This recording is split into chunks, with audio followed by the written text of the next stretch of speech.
Hey everyone, welcome back to my channel. और आज हम हिंदी की 50 क्वेश्चंस करने वाले हैं जो कि एग्ज़ाम के पॉइंट ऑफ व्यू से इम्पॉर्टेंट है। तो hope this video will be helpful for you, so please give a like. Thank you. Okay, तो आज हम अपनी वीडियो स्टार्ट करते हैं क्वेश्चन नंबर 1 से। यहाँ पर पर्यायवाची पूछा हुआ है इन्होंने कि प्रत्येक शब्द के पर्यायवाची रूप के 4 विकल्प दिए हैं, इनमें से सही का आपको चयन करना है। तो जो केतु है, केतु का पर्यायवाची है पताका। ठीक है, अभी मुझे आप लोग केतु का मतलब बताएंगे कमेंट सेक्शन में। उसके बाद गति है, तो गति का सबको पता ही है, इसका पर्यायवाची है चाल। कनिष्ठ, ठीक है, कनिष्ठ, और इसका पर्यायवाची है छोटा। कनिष्ठ मतलब छोटा होता है। उसके बाद हमारा अगला जो क्वेश्चन है 4, इसमें क्या करना है कि निम्नलिखित 4 शब्दों के समूह है। प्रत्येक समूह में 3 शब्द पर्यायवाची है और जबकि एक शब्द पर्यायवाची नहीं है। तो जो पर्यायवाची नहीं है वो हमें बताना है। जैसे कानन, विपिन, कांतर एक ही मतलब है लेकिन कांता अलग है। ठीक है, ठीक इसी तरीके से हमारा लौ, दीप, शिखा, ललट अलग है और एक लगन अलग है। यानी जो बाकी के 3 शब्द है वो पर्यायवाची हैं और जो उनका पर्यायवाची नहीं है हमें उसे अलग छांटना है। क्वेश्चन नंबर 6 में हमें क्या करना है, यहाँ कुछ शब्दों के विपरीतार्थक शब्द दिए हैं तो हमें बताना है कि उसका विलोम क्या है। ठीक है, तो अनिवार्य मतलब करना ही करना है। वैकल्पिक मतलब हमारे पास ऑप्शन है। ठीक है, उन्मूलन और रोपण। ठीक है, उन्मूलन एक तरीके से उजाड़ना होता है और रोपण लगाना। ठीक है, उसके बाद निंद्य और वंद्य, तो इन दोनों शब्दों का मतलब मुझे कमेंट सेक्शन में बताना। ये जहाँ जहाँ थोड़े से ट्रिकी वर्ड्स आते हैं मैं इसलिए आपको कहती हूँ ताकि आप लोग इसे सर्च करें, क्योंकि अगर ऐसा कुछ क्वेश्चन क्योंकि इजी तो सबको ही पता होते हैं, बट जहाँ जहाँ थोड़े से टफ आते हैं प्लीज़ उसको जाके गूगल पे सर्च कीजिए। और प्लीज़ अगर आप मुझे कमेंट में रिप्लाई करते हैं, आंसर करते हैं तो मुझे अच्छा लगता है कि हाँ आप लोग कनेक्टेड हैं, आप लोग क्लास को ध्यान से सुनते हैं। ठीक है, क्योंकि सारी चीज़ें अगर मैं ही बता दूंगी तो फिर जो हमारा खुद का दिमाग है वो थोड़ा सा काम करना बंद कर देता है। ठीक है, तो इसलिए आप खुद से भी थोड़ी सी मेहनत कीजिए। तो प्लीज़ मुझे इन दोनों शब्दों के मतलब बताना कमेंट सेक्शन में। उसके बाद है हमारा यहाँ पर हमें सही शब्द की वर्तनी। वर्तनी मतलब होता है स्पेलिंग छांटनी है। तो इसमें ये तीनों गलत है, जो स्पेलिंग ठीक है वो फर्स्ट वाली ठीक है। ठीक है, सुश्रुषा इसकी स्पेलिंग है। उसके बाद है 10th वाला तो गरिष्ठ, तो गरिष्ठ की स्पेलिंग ये वाली ठीक है, गरिष्ठ होता है। और इसमें अंतर्धान, ये इम्पॉर्टेंट है, पूछा जाता है तो अंतर्धान। ठीक है, ये वाले इसकी स्पेलिंग सही है। अब यहाँ पर देखो इन्होंने अलंकार पूछे हैं कि सही अलंकार का चयन कीजिए। तो उदित उदय, गिरी मंच पर, रघुबर बाल पतंग, तो इसमें कौन सा अलंकार है, उपमा अलंकार है। ठीक है, उपमा जो अलंकार हैं वो मैंने समझाए हुए हैं और अभी मैं इसमें भी दोबारा समझाने लगी तो वीडियो बड़ी हो जाएगी। तो आप एक बार देख लेना, मैंने इसमें एमपी वाले ही इसमें डाली हुई है वीडियो, तो उसमें मैंने अलंकार समझाए हुए हैं, तो आप लोग उसको देख लेना तो उससे आपको क्लियर हो जाएगा। उसके बाद हमारा है जे रहीम गति दीप की, कूल कपूत गति सोए, बारे उजियारे करे, बड़े अंधेरे होए, तो इसमें हमारा कौन सा अलंकार है, श्लेष अलंकार है। क्रोध किस रस का स्थायी भाव है, तो जो क्रोध है वो रौद्र रस का स्थायी भाव है।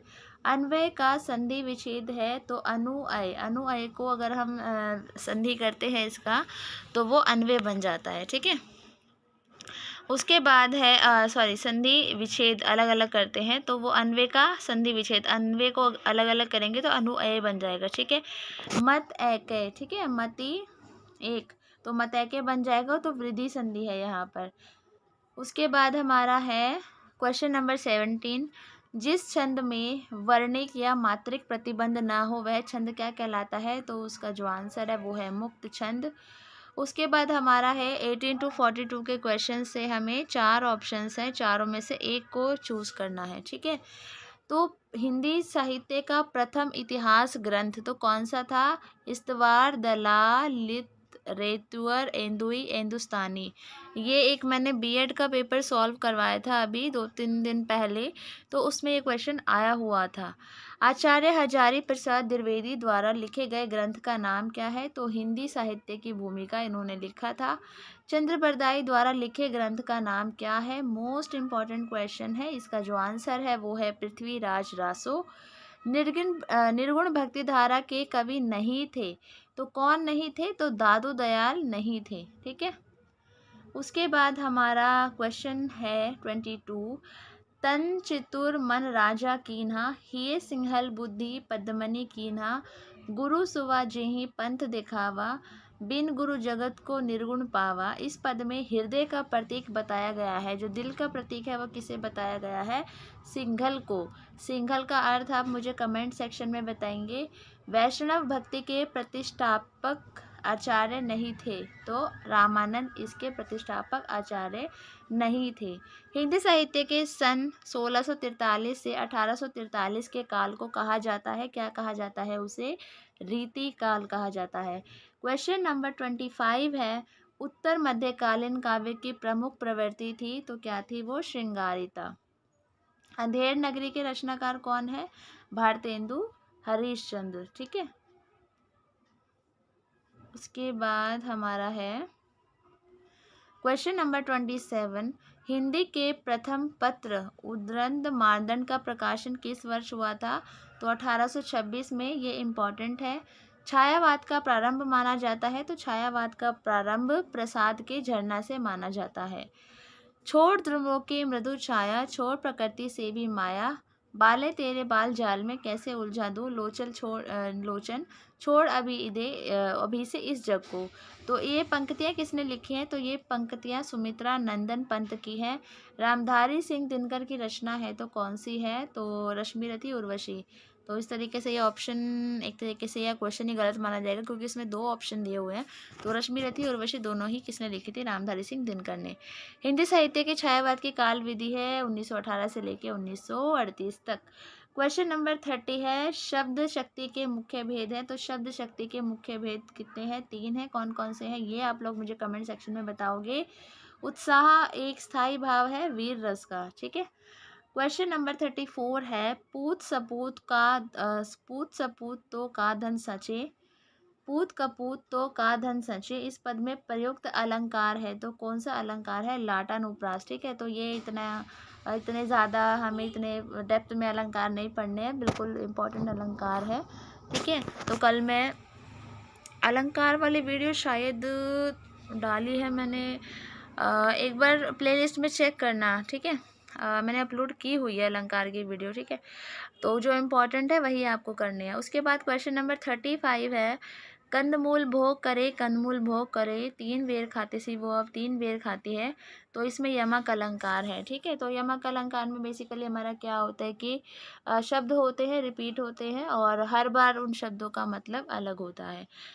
क्वेश्चन नंबर 36 है हमारा, मानुस हो तो वही रसकान, बसो ब्रज गोकुल गाँव के गवारनी, जो पशु हो तो कहा बसु मेरो, चरो नित नंद की धेनु मझारनी।